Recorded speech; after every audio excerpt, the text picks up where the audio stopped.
no telling where it goes. Driving through days and nights, won't stop for traffic lights. And I Part 2, it's gone. really wanna know if I figure out where Yun, yung may sumisigaw ng tricycle. falling down, I will keep on searching. Where is that noise? You can say I lost my mind, I will keep on holding my head high, even if the sky is falling down. Hello po, for check-in po. Under what name? Tuting Christine. So, no problem kahit may mali akong dala.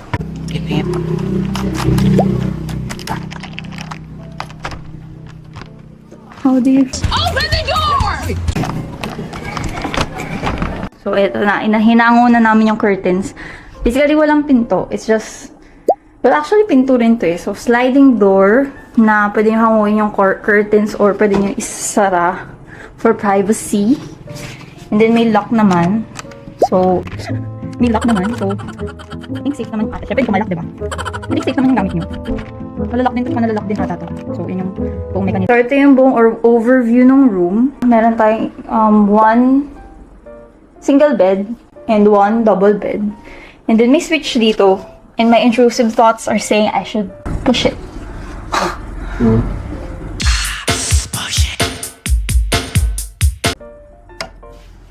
Ay. Okay, additional lighting lang na hindi ko alam. I think ito, may lighting siya. Okay? And syempre yung gamit namin nakalagay na dito. And then, you have like 2 pairs of slippers. Humidifier na medyo amoy spa. Diba yung lamp? And then dito, sa, ba tawag dito? Parang living room-ish area. Meron tayong yung guidelines. And, wait, pwede ka mag-rent? Motorbike.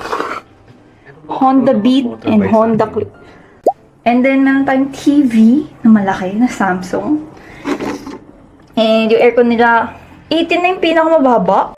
And then, you have a trash can here, yung sira namin maleta. And then, there's like a, ano ba to? Rattan na upuan. Yan. So, pwede kang mag-work dito. Or, I don't know, kumain. And then, pinovidean nila kami nitong pitcher na meron ng tubig. Discretion yun na kung inumin nyo to. And then, 2 glasses, of course. And then, meron ditong cabinet na medyo spacious naman. So, pwede kayong maglagay dito ng maghanga ng clothes nyo, bikini or whatever. And then, meron din silang blow dryer. And nandito naman yung kanilang CR na maraming sabitan. Yes, love that. And then, meron pa ditong sabitan ulit to. Okay, don't climb it. And the mirror. Hello, Hagarlo. And yan, meron ditong trash can, tissue paper, and soap. And meron din silang 2-in-1 bottle na shampoo and body wash. And of course, meron tayong shower na merong hot and cold function. And of course, ang bidet, huwag kakalimutan. So, yeah, this is how much will cost you here in Bohol for 2 adults for 2 nights. Okay. The next day. Bohol, here we come. Ay, so nagka-practice na ako para sa aming TikTok. Don't mind if I do. I've had worse Wednesdays. I've had worse Wednesdays. I can't understand a word you said the whole time. The sky is falling down.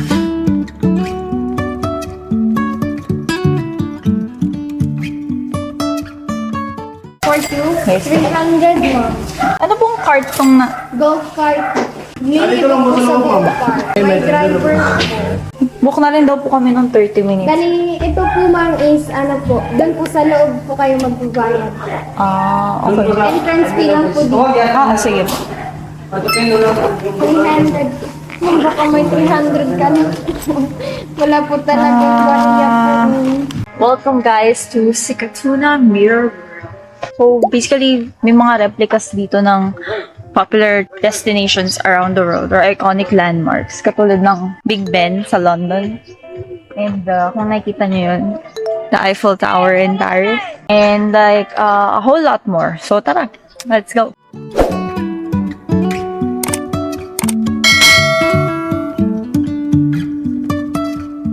Jumping from cliffs so high, trusting our wings to fly.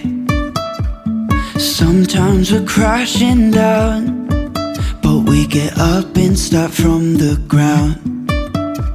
And So, pagkarating nyo dito sa Toktok, yun ang cafe. Ayun yung menu niya. Confidence, endurance, intro. Channel. So, pagkarating nyo dito sa taas, merong cafe. It's called Cafe Acropolis. And then, meron din dito yung Big Ben. Ito. Tapos, dito, mas clear yung view nyo ng buong place. O yan, kita yung buong Hollywood. Tsaka, basically lahat ng landmarks kita dito.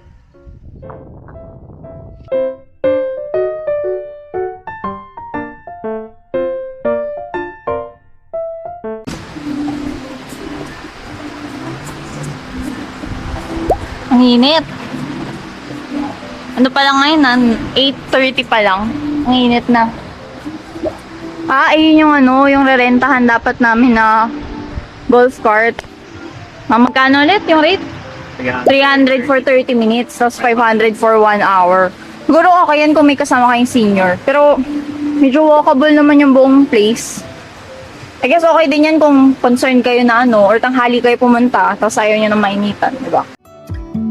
if I never figure out where the road goes,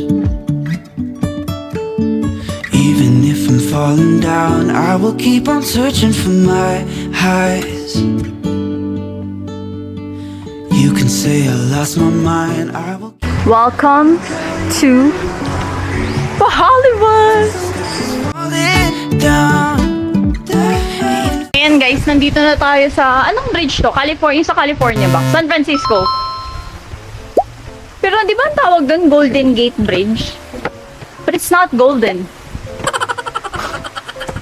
Why is it red? Even if the sky is falling down, even if the sky is falling down, yeah, the sky is falling down.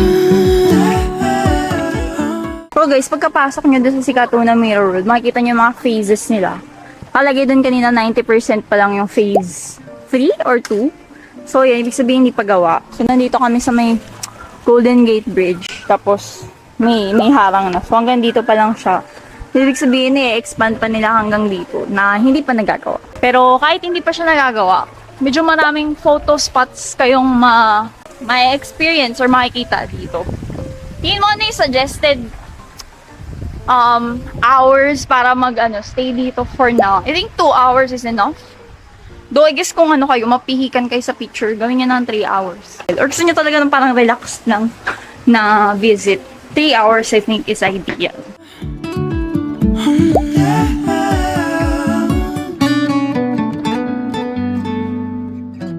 I think sa dami ng faces na nakalagay doon sa baba, feeling ko i-expand pa nila yun. Like yung mountain sa likod ng Big Ben. Umabot na. So, suggested na dalhin nyo dito pag pupunta kayo. Ayun nga, outdoor to. Pwede umulan, pwede umaraw. Dala kayo ng payong. Tapos, bago kami pumasok, pinaubos sa amin yung drinks na dala namin. Ito yung mga phases, guys. So, nasa phase 2 pa lang pala sila. Phase 3, magkakaroon ng Mount Rushmore. Wow, Mount Rushmore. Phase 4, magkakaroon ng Great Wall of China. Phase 5, wow, Japanese. And phase 6, ito ata yung sa Hobbit. Ay, tama, Hobbit Hole. So, 6 phases. Dinaig pa nila yung Marvel na 5 lang. Iron Man. Wait, phase 5 lang ata yung phases ng Marvel.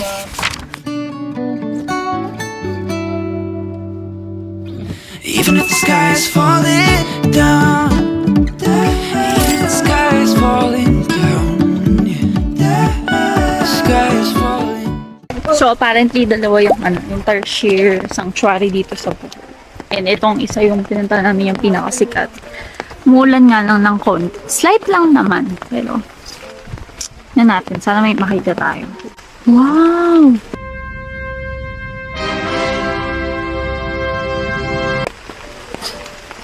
Oh wow, it looks so peaceful. Siyempre hindi ko kita dito, walang zoom in yung camera ko. Pero ayun siya. Ganyan po ba talaga sila kaliit? Ako na. Wow. Yeah. Smallest primates sila in the world. Merong guide na malapit dun sa mismong Tarsier. Sinasurveillance nila, making sure na safe yung mga creatures. Kahit na meron namang bakod. Sila naman iba. So, pag di kayo makahanap, tanong nyo na lang yung guide. Tuturo niya sa inyo. At usually, kapag may nag-gather ng mga tao, parang ganyan. Sabihin meron Tarsier. Siyempre, hindi pa rin makita dito, pero ito lang yung likuran niya. So, pagkatapos niyo tumingin ng mga Tarsier, diretso kayo dito sa may souvenir shop. Yan, asan? Oh, that's pretty cute. I think ito yung pinaka-cute na souvenir. Yung may flag ng Bohol, tapos merong stick Tarsier na naka-perch lang sa branch. The sky is falling down. Yeah. The sky is falling down.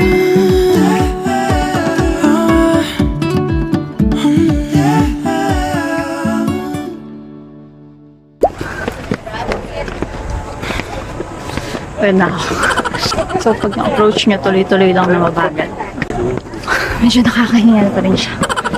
Para sa isang tao na hindi ganun kadalas nag-exercise. I'm tired, boss. Pero okay naman kasi nakikita niyo yung chocolate hills dito sa dito. Wow! Ang ganda!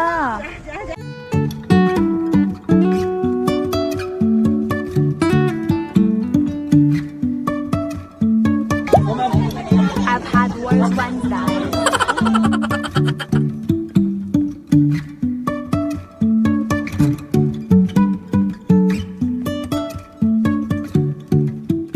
Okay, tapos na kami dito sa may Chocolate Hills. Parang wala pa kami, ata kami 30 minutes dito. Kasi nga, una, mainit. Tapos, pangalawa, picture-picture lang talaga yung view point dun sa may taas. And then, nagtingin-tingin din kami ng parang mga souvenirs. Medyo same lang din ng selections na nasa Tarsier Conservation Area. Eh, ito yung mga hills sa likuran dito. Meron ditong spot na na hindi naman ganun ka crowded. Parang ito, nasa gazebo kami. Tapos meron pa ring view ng hill. So, depende na lang kung gaano kaganda yung camera nyo na makapture yung likod. Pero ayun, yung pinaka-popular spot pa rin talaga yung nasa taas. You just have to wait like maybe 5 minutes or something para makakuha ng picture. Meron din pala ditong sign ng I Heart Chocolate Hills kasi sobrang haba ng pila na wala kaming patience para pumila. Tapos ito yung itsura nung nung aakyatin nyo. Medyo uneven yung stairs. In a sense na yung iba maliliit yung steps, yung iba malalaki.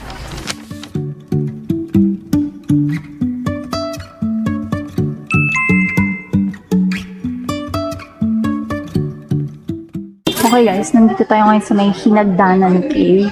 Dito sa may... nakabalik na kami sa Panglao side. Ito pala yung dinadaan.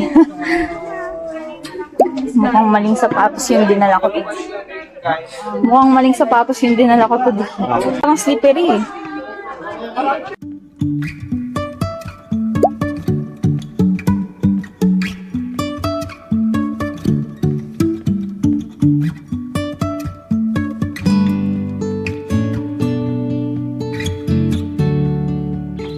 Medyo madilim, pero ito yung itsura ng Hinagdanan Cave. So, safe naman bumaba dito kasi may railings. Pero yun lang, maraming tao, tsaka hindi ka manliligaw, medyo mainit. Kasi nga, enclosed space siya. At yes, may mga lumilipad na paniki. So, ang problem lang dito kapag marami kang pasalubong. Kasi kung saan ka nag-enter, hindi ka din na-exit.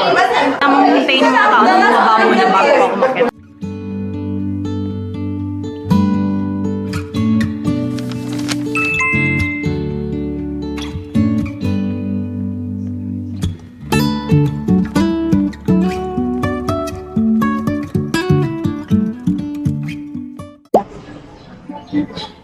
giving outlet vibes. Hey. Nandito tayo guys sa Muadto Strip Mall. Ano yung ibig sabihin ng Muadto? Para siyang, ano ulit yung language dito? Ay, dialect? Bisaya. Para siyang Bisaya word.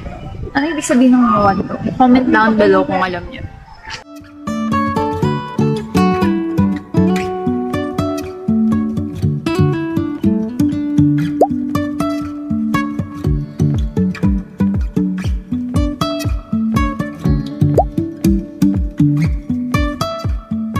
Merong mga trike na pwede kayo sumakay galing Muadto. And siguro meron din mga trike bandang Alona.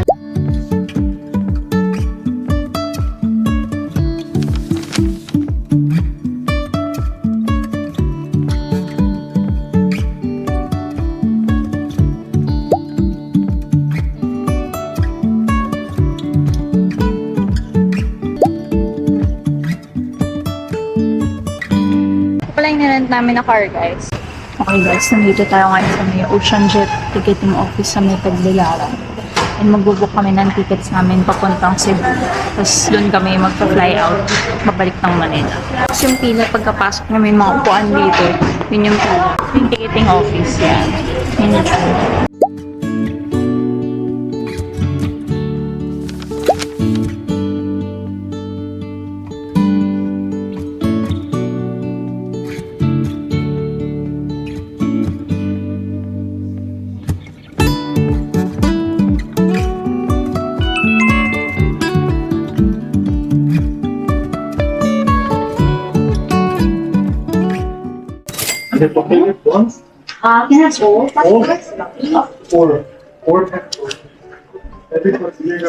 Ito yung pupunta namin guys. Ano tawag dito? Bamboo na may mangrove. Ang init. Nandito tayo ngayon sa may North Zen Villas. So, sikat sila dito for their bamboo walk, I think. I believe yung tawag. And it's basically like a huge resort. Hindi na dayo dito yung that walk, yung parang boardwalk, and then merong mangrove. So, ang entrance is 198 per person. And there's a 100 peso consumable dun sa restaurant nila. Bibigyan nila kayo ng voucher ito. Yung restaurant is called Seeds. And just present this voucher valid same day na punta kayo or like nag-avail kayo ng entrance. Let's check it out. Yung resort niya.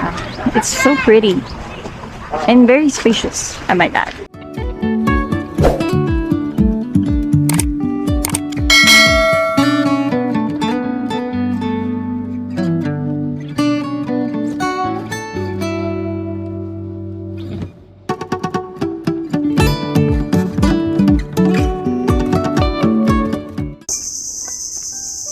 That is like impressive.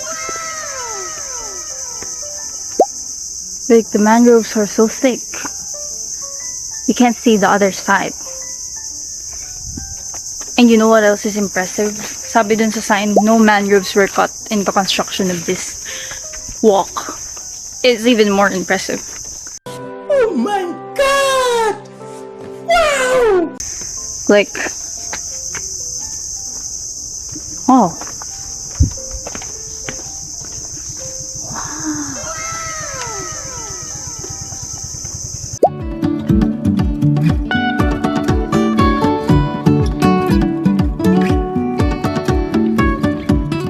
Oh, mainit na.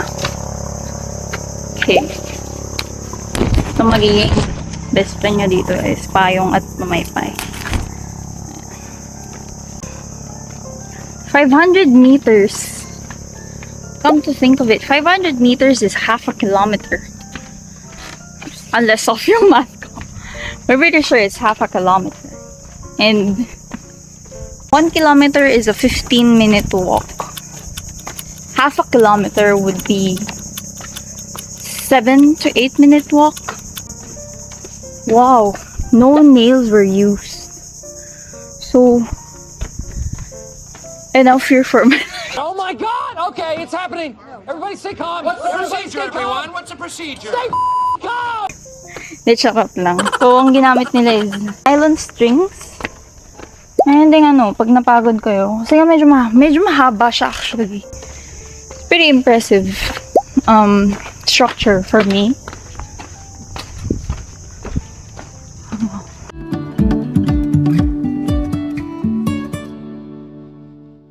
Oh, may hot.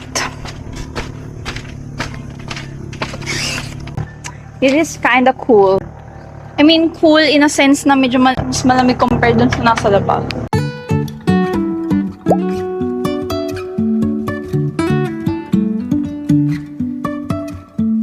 Life is a winding road, no telling where it goes. Pero peak time nito sunset kasi nga mainit. I'm just glad may lilim dito. But yeah, ang peaceful. Wow. Nag-connect na yung mangrove sa sea. Ayun, may net. So, ibig sabihin, nag-grow pa sila dito sa spot na to. Wow. And then, ito yung walkway. And then, yung bar.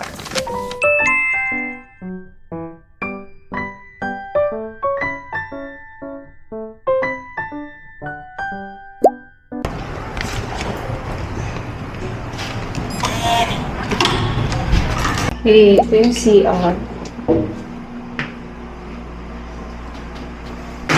Ay, mukha naman malinis. Merong free belly and bath soap and shampoo with conditioner and dental kit. Meron din tissue and towel. Ay, fit check. Tapos, meron ditong pa-sleeper, hangers, and nalagay na namin yung gamit namin. TV. Oh, meron silang, lagi ko na-appreciate pag ganitong libre yung hotel. Kasi lagi ako nawawalan ng bote ng alcohol. Meron na-replace. Meron silang libreng dalawang tubig. And, ayan. So, ito yung TV area, mirror. And basically, ito yung room. Yan, medyo spacious siya actually. Yan yung room. And yung binook namin is superior double. And then, meron tayong dito, aircon. And the view of Tagbilaran City. Yan. Kita dito yung terminal ng tricycle. Tsaka may parking area. Malaki pala yung parking area nila. So, ayan, may mga nakapark sa baba. Yan, naghahanap kami ng parking area. So, I guess, yeah. Oh, meron din ditong view ng sea. Kahit lang, liit lang na, konting view lang ng sea. And then, yeah, merong sakura painting. Merong phone, dial 0 lang to reach the reception. And may sofa and mini desk. That's it for our Belian Hotel room tour. Overnight lang tayo dito kasi tomorrow maaga tayo. Pupunta tayong Tagbilaran Port, which is a 5-minute walk away from here. Okay guys, coffee break muna dahil kanina pa ako hikab ng hikab. Dito kami sa may Passiflora Cafe. Yan. Nahanap ko lang to. Merong air-conditioned space sa baba. Tapos sa taas may alfresco na yung with those big fans. Yan, diba nakalagay? Passiflora Cafe. Nutty Macchiato.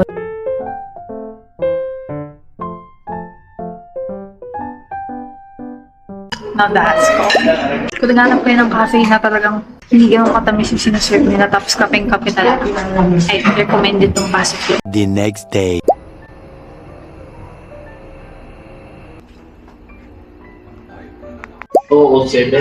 So, ito yung breakfast sa Belian Hotel, guys. So, simple lang ng chicken tocino and longganisa with egg. Driving through days and nights, won't stop for traffic lights. And I really wanna know if I'll ever figure out where the road goes. Okay guys, kakatapos lang ng check-in process namin. Minutes lang ata yung tinake ng buong process.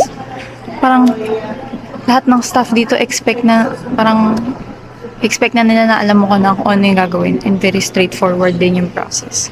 So, yung process is, check-in ka muna dun sa may Ocean Jet. Papakita mo yung ticket na binili mo. Pag galing nyo sa check-in counter, meron dong pila na, ang tawag dun? Security check. Isa-scan yung mga gamit nyo. So, kailangan nyo na ipadaan dun yung mga lahat ng dala nyo, maleta nyo, hand carry nyo, ganyan. Tapos, diretso kayo dun sa may passenger terminal fee. Ayan, 30 pesos isa. Tapos nun, may mag-a-approach sa inyo na parang porter ba tawag doon? Sila na yung parang bahala at kukuha ng gamit nyo. So, chinarge kami ng 100 pesos para sa malaking maleta namin. And I think 50 para sa maliit, sinabi ni Kuya. Pero, hindi namin alam kung optional lang yun or what eh. Kasi meron dito, like, meron talaga siya maletang dala. Ayun, tapos nun, dito na kayo sa may pre-departure area. So, dito na kayo maghihintay ng boat nyo. Hindi nakalagay ko lang dito. Nakalagay lang yung binigyan kami ng seat number. So, yun. Pwede na kami to board. Tapos kailangan mo makarating ng gate 30 minutes before yung dumating yung nakaschedule yung ferry. Actually, hindi ka malilito. Mas nakakalito yung sa Boracay for some reason. Even if I'm falling down, I will keep on searching for my highs. You can say I lost my mind. Okay, we are seated dito sa may 3280. Goodbye, Tagbilaran. It was fun. Mamimiss po namin yung smokehouse. Tsaka yung pasiflora. Like, na-enjoy ko pa yung mga food na kinain natin sa Tagbilaran kahit like 2 meal lang yun. Ayun guys, malis na kami ng 9:35. 9:20 dapat yung alis, pero 9:35 talaga siya parang gumora. So, yun lang. Be mindful of like slight delays kung meron kayo parang mga tinatry i-catch na flight or meron kang parang ibang appointments sa Cebu. And I will keep on holding my head high, even if the sky is falling down.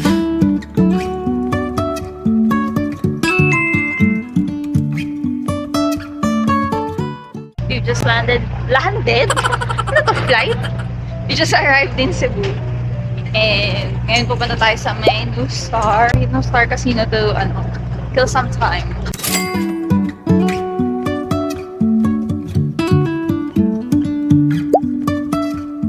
Jumping from cliffs so high, trusting our wings to fly. Sometimes we're crashing down, but we get up and start from the ground. And I really wanna know if I'll ever figure out. Hey guys, nakaalis na tayo sa New Star and nandito na tayo sa may Cebu Mactan International Airport sa may domestic departures banda, and it's only 3:50 p.m. and our flight isn't until 7:50 p.m. So meron tayong 4 hours to kill. And medyo marami namang makikita dito sa may bandang domestic departures kasi maraming shops. Tapos meron ding mga coffee shops na pwede kayo tumambay like Bose, Macau, and Starbucks, and Krispy Kreme. Where the road goes. Even if I'm falling down, I will keep on searching for my highs. You can say